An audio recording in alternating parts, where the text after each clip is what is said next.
Hello and welcome to another episode of the Experiencing Love podcast. I'm your host, Philip Jocks, and as always, I start off with the question, how can I experience even more of God's love right now? I've been thinking recently about the people in my life and of my past, and how lucky I am to have had the people that I've had. Right now, I'm in a place in my life, in a time in my life, where I'm surrounded by a lot of people who truly love me and who I deeply love.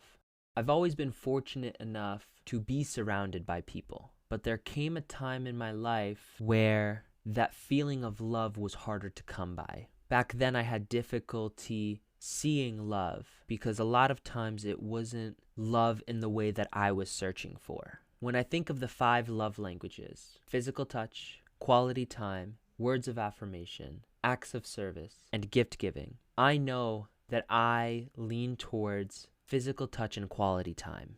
Growing up, that's how I understood love. I felt love when I could spend time with the people that I loved and they wanted to spend time with me. When I could hug the people that I loved and they would want to hug me. I didn't understand that some people loved differently than I do. I didn't know that some people loved one another from a place of doing. They showed their love by helping one another.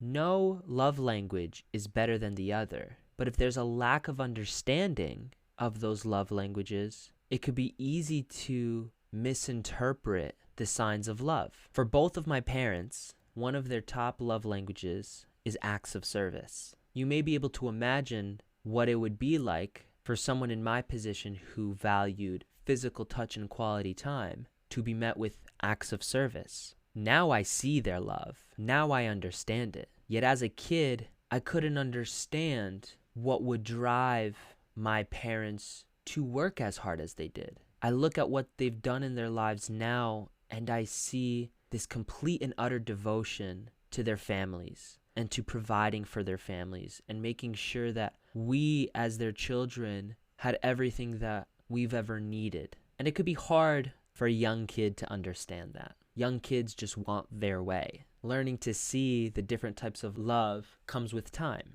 As babies, when you really think about it, babies are the most selfish humans. It's because they need to be. They can't take care of themselves. And if they can't take care of themselves, how could they take care of anyone else? When a baby isn't getting its needs met, it cries. The only time a baby is happy is when all of its needs are met. But slowly, as the baby grows and becomes a young kid, and then an older kid, and then a young adult and an older adult, they become more and more independent. And then not just independent, but now they can take care of others. At that point, their love expands from just themselves and then their family to others. So I say all that to illustrate how it takes time to learn about love. It takes time to understand love. We've all felt love from very early on. It may not have been the love that we wanted, but it was the love that in the grand scheme of things we had to have. I believe that everything happens for a reason. And sometimes that reason is very obscure. And sometimes we don't even know that reason until decades after an event has occurred. But one thing that helps me stay in that mindset of everything happens for a reason is I play this game in my head where I try to just imagine the possibilities of the reasoning behind a situation. In my mind, I've always been able to play fantasies and create stories in my head. That used to be something that held me back because I would live in those fantasies so much that I found it difficult to really be present in reality. But in learning how to be present, I now have access to both. I can be in the moment and I could appreciate the moment and I could step out of my head and see things for the way they are. And I could flip the switch and I can imagine things that may be difficult for some people to imagine. And so I play this game where I imagine what could the reasoning be behind X, Y, Z. And obviously what I imagine isn't always the answer, but it does give me perspective, a greater perspective of what could be.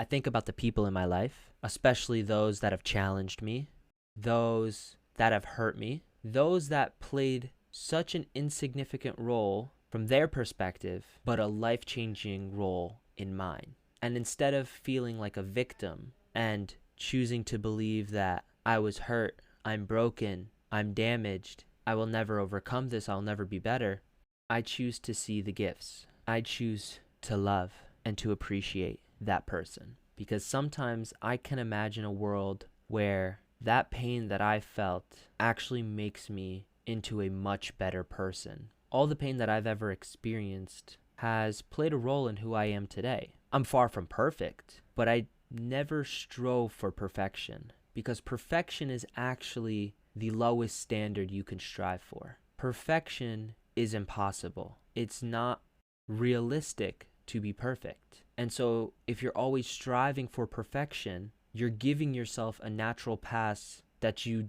will just never achieve that goal. You will allow yourself to stay small. So my goal has always been just be better than I was the day before. Because even if I'm 1% better every single day, by the time I reach my late 70s, 80s, 90s, my goal of 105, think about how much one could improve with 60 plus years of being 1% better every single day. So all the pain that I've ever experienced, I needed. It was crucial, because sometimes that pain is enough to interrupt a pattern that was keeping me comfortable, a pattern that was keeping me safe, and a pattern that was holding me back.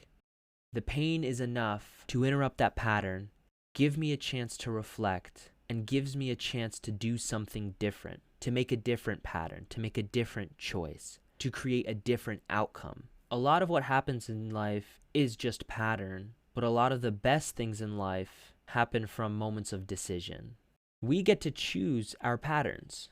Sometimes when you're in a different environment, when you're traveling or when you just moved, those are the moments when you have the greatest ability to create new patterns. But sometimes you're not fortunate enough to have a big change in life like that, in your environment like that. So you have to create it yourself. You have to create that change within you. And change is not easy, but change can always be worth it. Because sometimes we change and we might change in the wrong direction. Now, if that's the one and only change you ever make, then yeah, in that case, change is not good. But if you make it a habit to change and to challenge yourself and to create new patterns, then yeah, if you change a little bit in the wrong direction, changing again will get you on a better direction. The only thing that'll really hold you back is giving up, choosing not to change. Because change is a sign of growth. And if we're not growing, we're dying. As soon as you decide that change is not possible anymore, then that's where your life just halts. It stops completely. You're not growing anymore. Now, you may not be physically dying, but that's when the spirit starts to dwindle. That's when the mind starts to dwindle. That's when the soul starts to dwindle. And then, yes, that's when the body will start to dwindle as well. If you don't take care of yourself and if you don't encourage growth, that's what happens. Every single person I've ever met in my life has helped me grow. Many times I didn't even know it, but now I appreciate it. The person I was even a year ago would never have done something like starting a podcast, would never have actually committed his life to love and growth and helping other people do the same through his coaching. Never. He was too in his head. He was not about growth. Is there anyone in your life that needs some love and appreciation right now? Maybe it's someone difficult.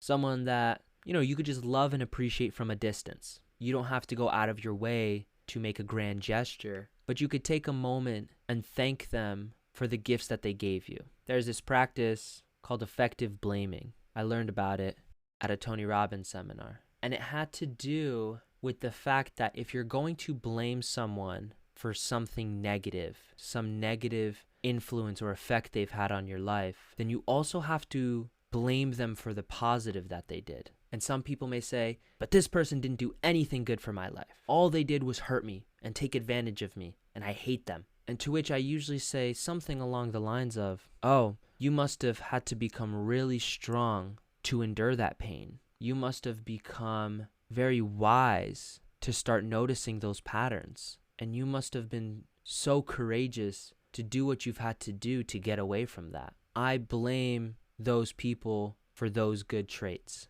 So I effectively blame the people in my life. Nobody's all good and nobody's all bad. So when I say appreciate, love someone, I'm saying just appreciate the person you've become with them in your life. And if you don't like the person you are when you're around someone in your life, maybe it's time to start asking what lesson these people still have yet to teach me. Learning can be a very, very fun game. And when you embrace it, that's when life unlocks for you.